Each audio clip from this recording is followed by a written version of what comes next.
Yes बेटा। Yes बेटा। तो हमारा जो चैप्टर है लाइफ प्रोसेस, उसमें रेस्पिरेशन चल रहा है टॉपिक।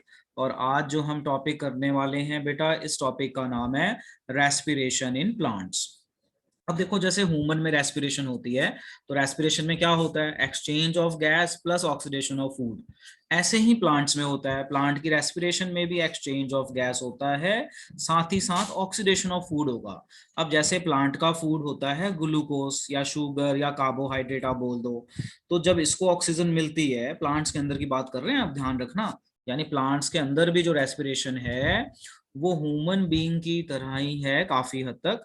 बस सर आवाज नहीं। यहाँ पे जो है हमारा रेस्पिरेटरी ऑर्गन जो है वो फर्क होगा। अच्छा बेटा, आवाज हो सकता है बीच में कई बार लैग करे, तो आपका नेटवर्क वीक होगा। तो मैं वीडियो भेजूंगा तो उसमें बेटा आवाज आपको क्लियर आ जाएगी। बस सुनते रहें, मेरा नेटवर्क ठीक है, आपके नेटवर्क की प्रॉब्लम के कारण हो सकता है। ओके।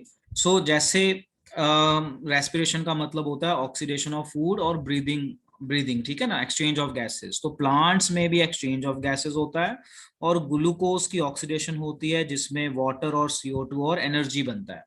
अब यहाँ पे क्वेश्चन हो गया कि इसका मतलब तो ये हुआ कि प्लांट CO2 भी रिलीज करता है। यस, बिल्कुल यही मतलब हुआ कि प्लांट भी CO2 रिलीज करते हैं। डे टाइम में कम करते हैं, नाइट टाइम में CO2 ज्यादा रिलीज करते हैं। ऐसा क्यों? क्योंकि डे टाइम में फोटोसिंथेसिस होती है। तो देखो, अगर मैं अगली इमेज आपको दिखाऊं, ये देखो, डे टाइम में क्या होता है? डे टाइम में मैक्सिमम टाइम CO2 ये एब्जॉर्ब करता है, और आपको पता है फोटोसिंथेसिस होएगी, ग्लूकोज बना लेगा, कार्बोहाइड्रेट बना लेगा, और ऑक्सीजन रिलीज करता है। अब नाइट टाइम में क्या होता है कि जो इसने कार्बोहाइड्रेट बनाया है उससे एनर्जी लेनी है, इसको भी तो एनर्जी चाहिए जैसे हमें चाहिए होती है। तो ये रात को ऑक्सीजन खींच लेता है और CO2 रिलीज करता है। तो डे टाइम में ये ऑक्सीजन ज्यादा रिलीज करता है, नाइट टाइम में ऑक्सीजन रिलीज कम करता है, CO2 ज्यादा रिलीज करता है। इसलिए आपने सुना होगा, कई बूढ़े बुजुर्ग कहते हैं कि भाई रात को ना पेड़ के पास नहीं सोना चाहिए, क्योंकि रात को प्लांट CO2 भी रिलीज करते हैं बिकॉज ऑफ रेस्पिरेशन। सो देखो, एक बार फिर से समझाता हूँ। क्या होता है कि प्लांट दिन में तो करता है फोटोसिंथेसिस, फोटोसिंथेसिस करेगा तो CO2 एब्जॉर्ब करेगा, ऑक्सीजन रिलीज करेगा। बट नाइट टाइम में क्या होता है कि जो उसने अपना खाना बनाया है उसको एनर्जी में चेंज करता है। तो एनर्जी में चेंज करने के लिए इसको ऑक्सीजन चाहिए, तो ये ऑक्सीजन ले भी लेता है और CO2 फिर रिलीज करता है। तो नाइट टाइम में CO2 ज्यादा रिलीज करता है, डे टाइम में ऑक्सीजन ज्यादा रिलीज करता है। तो ये दोनों प्रोसेस होते हैं प्लांट में, जिसे हम प्लांट रेस्पिरेशन कहते हैं। मतलब ये तो हो गया कि रेस्पिरेशन में होता क्या है। अब रेस्पिरेशन के क्या क्या इसके पार्ट्स हैं, कैसे है, वो सारा हम पढ़ते हैं। तो इस कंसेप्ट को आप ध्यान रखना, जो मैंने यहाँ पे बताया, it is very very important. अब देखिए, आगे चलते हैं। अब हम आगे चलते हैं, तो प्लांट्स के अंदर लंग्स तो होते नहीं जैसे हमारे अंदर होते हैं। तो प्लांट्स के अंदर अगर आप देखें तो तीन चीजें होती हैं: रूट, स्टेम एंड लीव्स। तो प्लांट के अंदर रेस्पिरेशन रूट से अलग होती है, स्टेम से अलग होती है, लीव से अलग रेस्पिरेशन होती है। यानी प्लांट्स के अंदर रेस्पिरेशन जो है अलग अलग पार्ट से अलग अलग होती है। अब वो कौन सी है जरा देखिए। प्लांट्स के अंदर लीव्स होती हैं, लीव्स के अंदर होता है stomata, and stomata helps in respiration. इसी तरह स्टेम होती है प्लांट में, तो स्टेम के अंदर जो पोर लाइक स्ट्रक्चर्स होते हैं उनको कहते हैं लेंटिसेल्स, इसके थ्रू रेस्पिरेशन करता है। और रूट के अंदर हेयर लाइक स्ट्रक्चर्स होती हैं, रूट हेयर, जिससे ये एक्सचेंज ऑफ गैस करता है, और ओल्ड रूट में इसको हम लेंटिसेल्स कहते हैं। तो जरा आप ध्यान से देखिए मैं क्या बता रहा हूं, जरा ध्यान से समझिए कि ये प्लांट है। प्लांट में तीन चीजें हैं: रूट, स्टेम एंड लीव्स। तो यहाँ पे हमारी स्टेम थोड़ी कम विजिबल है, ये प्लांट ऐसा जिसमें स्टेम कम है, लीव्स आपको ज्यादा दिख रही हैं। तो रूट में जो रेस्पिरेशन करते हैं पार्ट, उसे कहते हैं रूट हेयर। स्टेम में जो रेस्पिरेशन करते हैं वो छोटे छोटे होल होते हैं प्लांट्स के अंदर, पोर, उस पोर को कहते हैं लेंटिसेल। और लीव्स में तो आपको पता ही है स्टोमेटा होता है। तो कोई आपसे पूछे कि भाई प्लांट के में लीव्स में रेस्पिरेशन कहाँ से होती है, मतलब ट्रांसपोर्ट एक्सचेंज ऑफ गैसेस, तो आप बोलिए स्टेम, अपना स्टोमेटा से। स्टेम में कहाँ से होती है, तो स्टेम में भी पोर लाइक स्ट्रक्चर्स होती हैं जिसे हम लेंटिसेल्स कहते हैं। रूट में रूट हेयर से, और अगर ओल्ड रूट हो गया तो लेंटिसेल से होती हैं। तो ये सारी चीजें हैं जो प्लांट के अंदर है। अब देखो, Unlike animals and humans, plants do not have any specialized structure for exchange of gas. मतलब जैसे हमारे पास lungs है, तो प्लांट्स के पास ऐसा लंग्स वगैरह कुछ नहीं है, इनके पास जस्ट पोर लाइक स्ट्रक्चर्स हैं जिनको हम स्टोमेटा, लेंटिसेल और रूट हेयर के नाम से जानते हैं. They have stomata present in leaves and lenticels present in stem which are involved in the exchange of gases. मतलब गैस को एक्सचेंज करने में हेल्प करते हैं, जिसको आप बोल दो ट्रांस अपना इसमें रेस्पिरेशन में हेल्प करते हैं. और उसके बाद मतलब exchange of gases. Compared to animals, plant roots, stem and leaves respire at very lower rate. मतलब क्या कहने का कि जैसे हमारी रेट ऑफ ब्रीदिंग फास्ट है, तो प्लांट की रेट ऑफ ब्रीदिंग फास्ट नहीं है, ये बहुत ही स्लो है, बहुत ही स्लो, क्योंकि इसको मूव नहीं करना प्लांट को एक जगह से दूसरी जगह, तो इसकी एनर्जी डिमांड कम है, तो इस कारण इसकी रेट ऑफ ब्रीदिंग बहुत स्लो है. तो अब क्वेश्चन क्या बनता है? क्वेश्चन ये बनता है यहाँ पे कि प्लांट के अंदर कौन लीव्स में जो एक्सचेंज ऑफ गैसेस होती है कहाँ से होती है, तो आप बोलिए स्टोमेटा. फिर क्वेश्चन आता है कि प्लांट्स के जो स्टेम है उसमें एक्सचेंज ऑफ गैसेस कहाँ से होती है, आप बताइए लेंटिसेल्स. फिर रूट्स में कहाँ से होती है, तो आप बताइए रूट हेयर. और ओल्ड रूट हो गया तो लेंटिसेल्स. तो ये एक्सचेंज ऑफ गैसेस में हेल्प करते हैं. और आपको जो बड़ी इंपॉर्टेंट इन्फॉर्मेशन दे दी, वो क्या इन्फॉर्मेशन दी कि प्लांट रेस्पिरेशन में एक्सचेंज ऑफ गैसेस तो होता ही है, साथ में ऑक्सीडेशन ऑफ फूड भी होता है. तो जब ऑक्सीडेशन ऑफ फूड होगा तो प्लांट CO2 रिलीज कर देता है. तो कई बच्चों को ये लगता है कि प्लांट सिर्फ ऑक्सीजन रिलीज करता है, नहीं.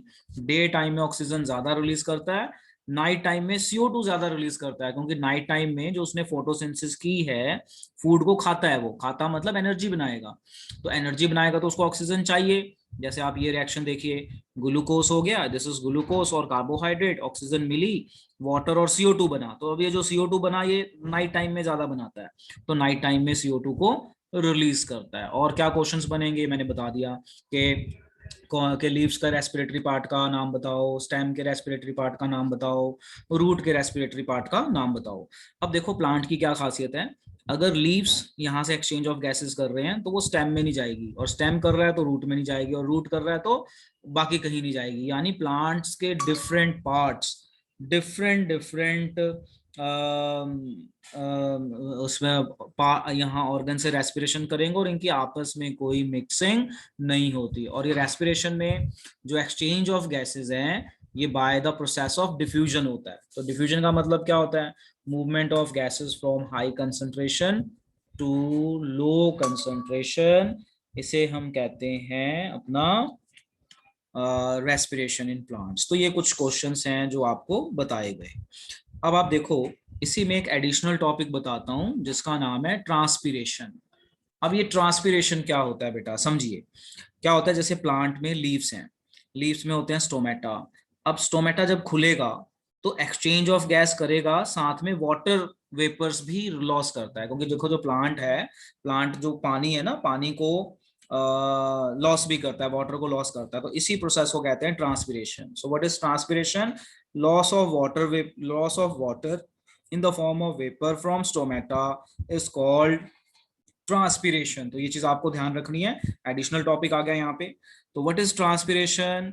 Loss of water molecule by stomata in the form of vapours called transpiration. अब इसकी थोड़ी सी थ्योरी लिखिए, आप समझिए theory. Transpiration is a biological process in which water is lost in the form of water vapor from aerial part of the plant. aerial part का मतलब होता है सॉइल के ऊपर वाला पार्ट. ध्यान से समझो, एरियल पार्ट का मतलब क्या है कि रूट सॉइल के अंदर होती हैं, सॉइल के ऊपर वाले पार्ट को हम कहते हैं एरियल पार्ट.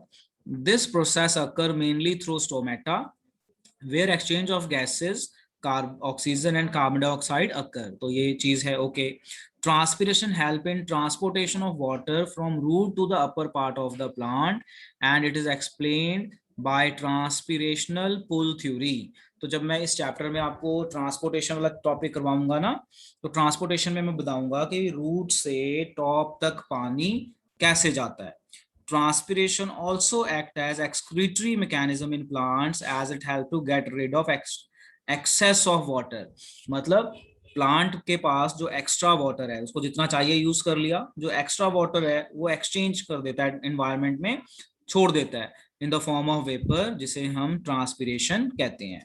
अब यहाँ पे जो उसने एक चीज बोली ना, ट्रांसपिरेशनल पुल, तो ये क्या होता है ये मैं आपको समझा देता हूँ कि व्हाट इज ट्रांसपिरेशनल पुल। नीचे से ऊपर वाटर मूव करता है, जिसको हम ट्रांसपिरेशनल पुल के नाम से जानते हैं। जैसे एक बार फिर से समझो, जैसे ये ग्लास में कोल्ड ड्रिंक है और ये पाइप है, मैंने बोला यहाँ से सक करो, यहाँ से, तो आप जैसे ही सक करोगे तो यहाँ प्रेशर कम हो जाएगा माउथ के पास, और कोल्ड ड्रिंक नीचे से आपके माउथ में जानी शुरू हो जाएगी। तो इसी पुल को, ये जो पुल क्रिएट हुआ ना, सकिंग पुल, ऐसे यहाँ पे पुल क्रिएट होता है बिकॉज ऑफ ट्रांसपिरेशन।